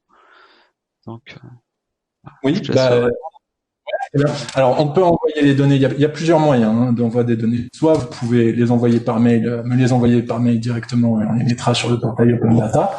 Soit on peut vous accorder un accès directement au portail Open Data pour diffuser vos données avec toutes les informations qui correspondent à votre commune. Soit il y a d'autres moyens techniques aussi qui permettront de diffuser vos données et ça on y consacrera peut-être un atelier puisque c'est des choses qui sont pas à évoquer très rapidement, mais plutôt dans le détail. Juste en synthèse, on pourra par exemple faire un serveur sur lequel vous pouvez déposer vos données et qui iront les chercher sur le portail Open Data. Et on a cité la solution également D-Line, donc produite par Open Data France, qui permettra directement de saisir en ligne les données et de les mettre sur le portail Open Data. Donc plusieurs modes opératoires. Et si vous avez déjà des données qui, à votre sens, sont diffusables, je vous invite à me les envoyer à l'adresse data@hero.fr. On la mettra après sur le PowerPoint et elles pourront être mises sur le portail Open Data. Ensuite, une question de Damien Vidal de Béziers Méditerranée, si je dis pas de bêtises, qui demandait: faut-il joindre un fichier manifeste contexte qui décrit les entêtes par envoi de jeux de données? Alors, si vous le faites, c'est tout à fait, c'est mieux, effectivement, puisque comme ça évitera de perdre du temps dans les échanges. Effectivement, si vous pouvez, renseigner un maximum d'éléments, ce qu'on appelle les métadonnées, un maximum d'éléments dans la description, sur les champs, sur le contenu du jeu de données, et s'il y a des renvois à faire, par exemple, sur un site internet externe, dans la description, évidemment, oui, ce serait une très bonne chose. On pourrait mettre en place un fonctionnement, effectivement, d'une fiche à remplir à chaque fois que vous transmettez un fichier en Open Data pour que ce soit le plus complet possible. Ensuite, une question de Madame Verdier Hélène du CC Mont de Laconne Montagne au Languedoc qui demandait comment faire pour un EPCI qui a des communes membres sur l'Hérault et sur le Tarn. Nous, on n'en a jamais discuté, mais je pense que ça ne pose pas de problème. On a toujours répondu effectivement à l'ensemble des demandes, qu'elles soient effectivement sur l'open data, le haut débit ou toutes les demandes qui viennent effectivement de cette communauté de communes et des communes qui en font partie. Ça ne posera pas de souci si jamais ça concerne également une partie. Si je peux rajouter une information, actuellement, à ma connaissance, en tout cas, il n'y a pas d'animation spécifique open data au niveau du Tarn. Voilà. Donc. Il y a une adhésion, ça il m'a semblé effectivement. Il y a une adhésion à la démarche, à ta démarche, David, ou pas encore? J'ai pas compris, pardon. Sur le département du Tarn, il a adhéré à la démarche Occitanie ou pas encore? Non, c'est ce que je disais, il n'y a pas de démarche d'animation au niveau du Tarn en ce qui concerne l'open data. D'accord, très bien. Ben, vous êtes les bienvenus. Vous pouvez diffuser sur le portail Eurodata, sans souci. Et ensuite, dernière question de monsieur, je sais pas, remarque, de F. Boré, qui dit: bonjour, pouvez-vous moissonner les données publiées sur data.gouv.fr? Absolument. Donc, on peut moissonner des données qui sont publiées sur data.gouv.fr et les remettre sur le portail Eurodata. Il en va de même pour le procédé inverse. C'est-à-dire qu'à partir du moment où une donnée est sur Eurodata, elle se retrouvera également sur data.gouv.fr. Ça marche dans les deux sens. Voilà, ça rejoint un petit peu la diapositive de tout à l'heure de Victor où il y avait les flèches dans tous les sens entre les données nationales, le portail de l'Hérault et des données éventuellement à plus bas niveau des collectivités. Tout le monde discute et essaye de partager dans tous les sens. Donc il y a des allers-retours avec entre Hérodata et la région, il y a des allers-retours entre la région Hérodata et data.gouv. Et on peut aussi inclure là-dedans OpenIG avec qui on a des liens de moissonnage département, région et OpenIG. Donc toutes ces plateformes peuvent discuter entre elles et s'échanger les données, quel que soit l'endroit où elles sont publiées au départ. Pour compléter le propos de David, c'est effectivement une part très importante de l'open data d'envisager la mutualisation pour qu'il y ait plusieurs points d'entrée mais qui renvoient à la même source. Et c'est-à-dire que dès lors qu'une donnée est publiée sur un portail open data, elle se retrouve sur plein d'autres portails pour qu'elle soit accessible pour tout le monde.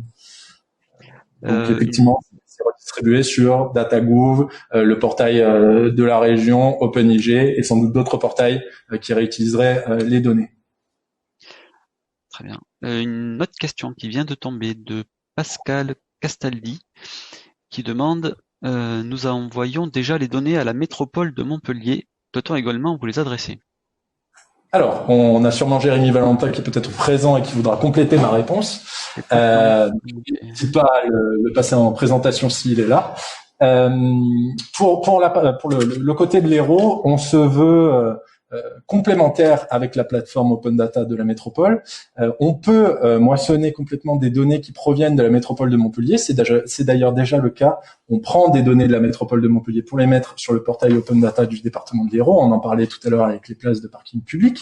Donc oui, tout à fait, c'est tout à fait complémentaire. Vous pouvez conventionner avec le département de l'Hérault si vous êtes une commune de la métropole et continuer à diffuser sur la plateforme de la métropole Open Data. Je vois que Jérémy nous a rejoint. Je ne sais pas s'il veut ajouter quelque chose. Jérémy dans les présentateurs, si tu veux rajouter un mot, Jérémy. Est-ce que vous m'entendez? Oui.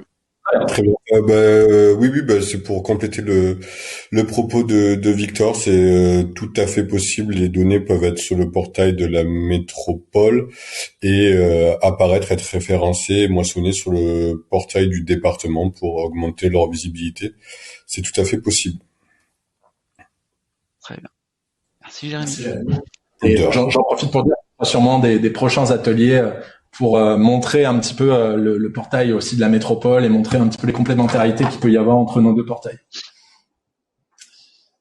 Est-ce qu'il y a une autre question qui est arrivée depuis Non, depuis la moi dernière? j'ai fait le tour des questions du chat. Bon, merci beaucoup David. Ce que je vous propose, c'est d'évoquer les ateliers pour les prochaines éditions, des pistes d'ateliers pour les prochaines éditions, pour entre guillemets vous donner envie de venir aux prochaines éditions. Vous avez, on pourrait par exemple évoquer des idées de visualisation ergonomique et attrayante pour montrer les données de ma collectivité. On pourrait aussi reprendre un jeu de données du portail pour le communiquer sur vos supports. Donc ça serait un site internet, les réseaux sociaux, les applications internes. Par exemple, on a parlé tout à l'heure de la cartographie d'éligibilité à la fibre. Il y a déjà plusieurs collectivités qui les diffusent sur leur support pour relayer cette information qui est très utile pour les usagers. Il y a... Vous m'entendez encore? Oui. Il y a une meilleure question. Oui, toi là. On pourrait évoquer donc quels sont les moyens mis à disposition pour publier efficacement sur Eurodata. Donc c'est une question qui a été abordée. On pourrait consacrer un atelier pour vous parler dans le détail de toutes les solutions qui existent pour publier donc sur le portail. Un travail de standardisation. Donc Jean-Marie, vous en parliez tout à l'heure. Il y a des standards de jeux de données qui existent sur le plan national. Il y a un travail que David a mené sur le plan régional pour publier des jeux de données agrégés à partir de fichiers départementaux. Nous pourrions imaginer travailler sur un jeu de données départemental qui soit une agrégation en fait de jeux de données intercommunaux et pourquoi pas commencer avec le jeu de données des points d'apport volontaires de tri sélectif. Voilà, il y a déjà 2 intercommunalités qui publient ce jeu de données à Montpellier et Sète.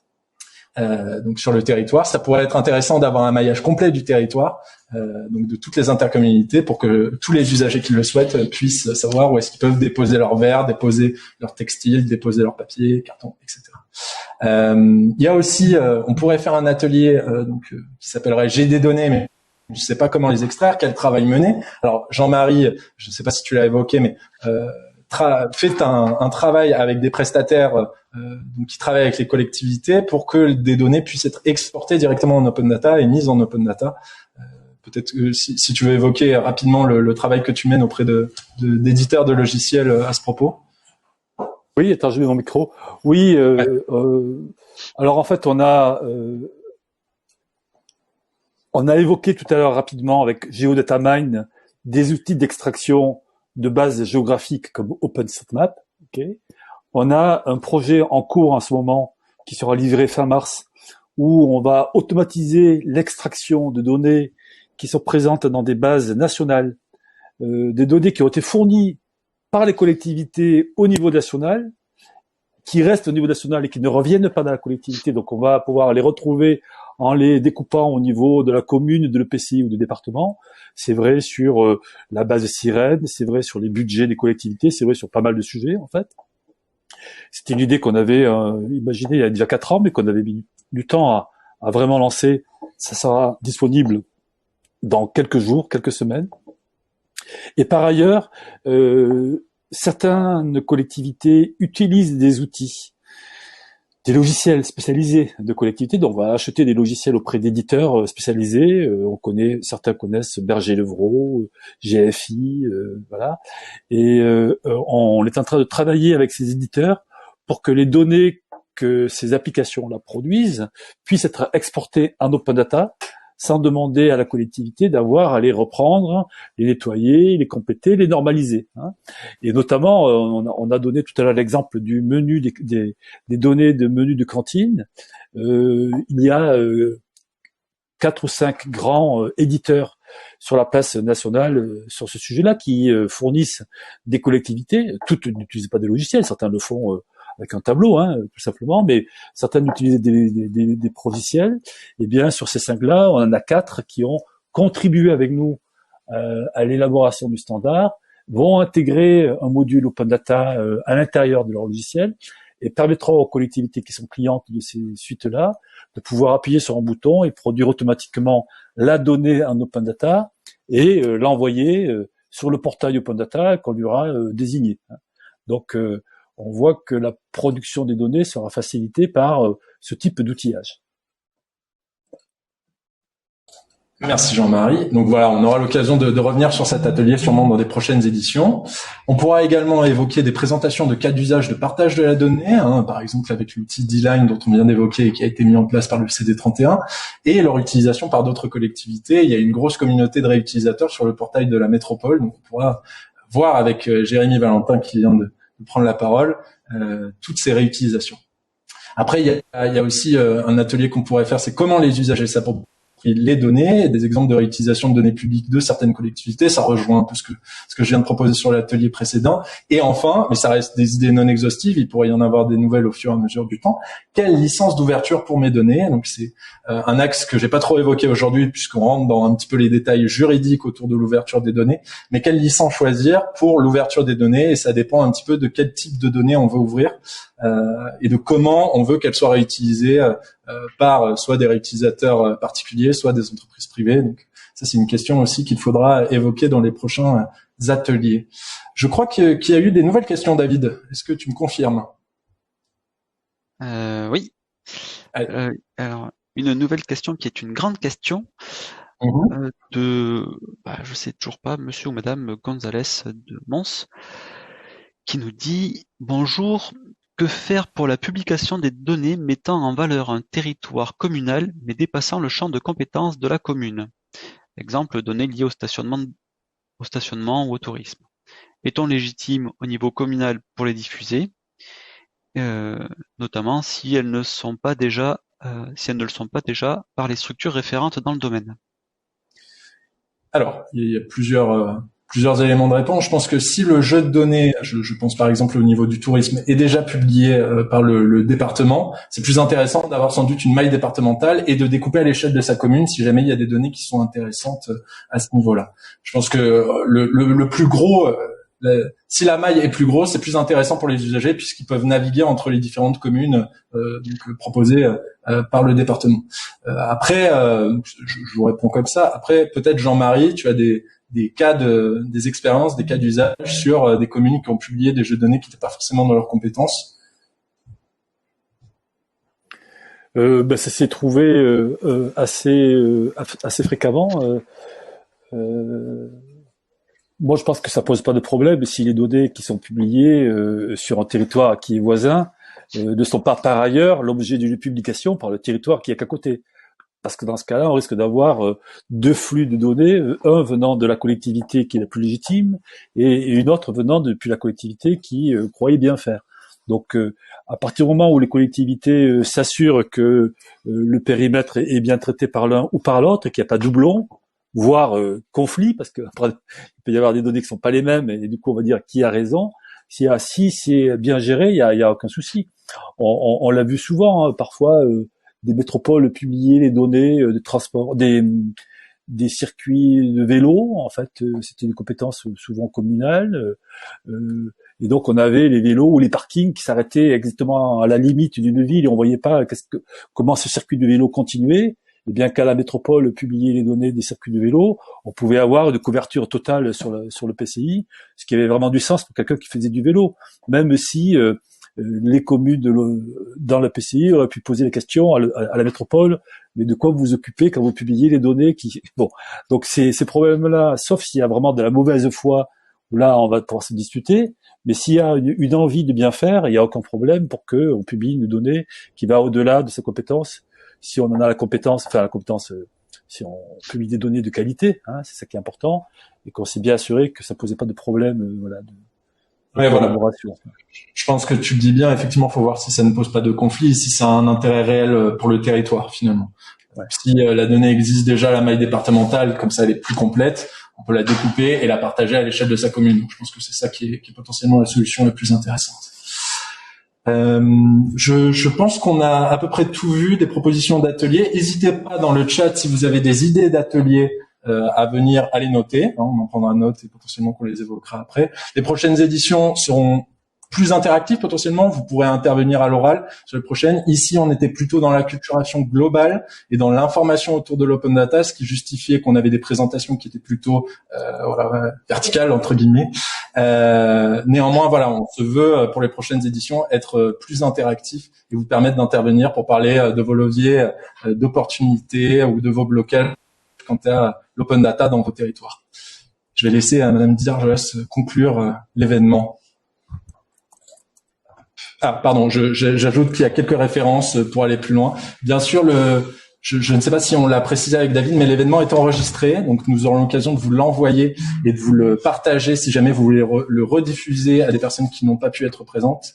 Et également, on vous partagera le support de présentation si jamais vous voulez creuser un petit peu le sujet de l'open data. On vous a mis quelques liens qui peuvent être utiles pour la suite. Voilà. Je vous remercie de votre attention. Merci beaucoup. Quelques mots de conclusion. Je tenais à vous remercier pour votre participation. Les nombreuses questions que vous avez posées montrent l'intérêt que vous montrez sur ce sujet. Le partage de la donnée, le partage de l'information, c'est aussi tous ces points-là qui participent à la transparence de l'action des institutions et collectivités que nous sommes. Et sur le partage avec le citoyen et la participation citoyenne. Donc, on est vraiment dans une démarche globale de transparence, d'accompagnement, de participation. Et l'open data illustre ces actions-là. Donc, moi, je note que le choix des données de demain à partager, c'est ce sur quoi chacun d'entre nous devons œuvrer, de manière à avoir des données de qualité et des éléments également qui participent à la mutualisation entre les uns et les autres. Donc, merci à tous. J'imagine que les prochains ateliers seront très productifs et riches en échanges, et tant mieux. Merci Monsieur Bourgogne pour votre participation active et votre accompagnement qui nous aide aussi à conforter les politiques publiques départementales, en l'occurrence pour le département de l'Hérault. Merci à tous. Je vous remercie également. Je profite pour dire un gros merci à David Vazel, pour qui c'est son dernier jour à la région, qui va s'envoler vers d'autres services à partir d'aujourd'hui. Merci beaucoup David pour tous tes apprentissages qui m'ont permis de bien développer ce portail Open Data qui est HeroData et qui me permettra de faire cette animation auprès des territoires. Et voilà, on te souhaite bonne continuation. Merci beaucoup aussi Jean-Marie pour la présentation de ce jour et merci à tous pour votre présence. Merci beaucoup. Et merci à toi, Victor, pour l'organisation de cet événement. Voilà, merci à tous. Vous avez mon adresse de contact. Si jamais voilà, vous souhaitez aller plus loin, n'hésitez pas à me contacter par mail, à m'appeler. Vous avez également les adresses de Pierre Treilly, qui va prendre le relais de David à partir de demain, et de Jean-Marie Bourgogne, qui est président de l'association Open Data France. Merci délégué encore. Général. Pardon, délégué général. Merci encore à tous. Passez une bonne après-midi. Merci beaucoup. À bientôt. Au revoir.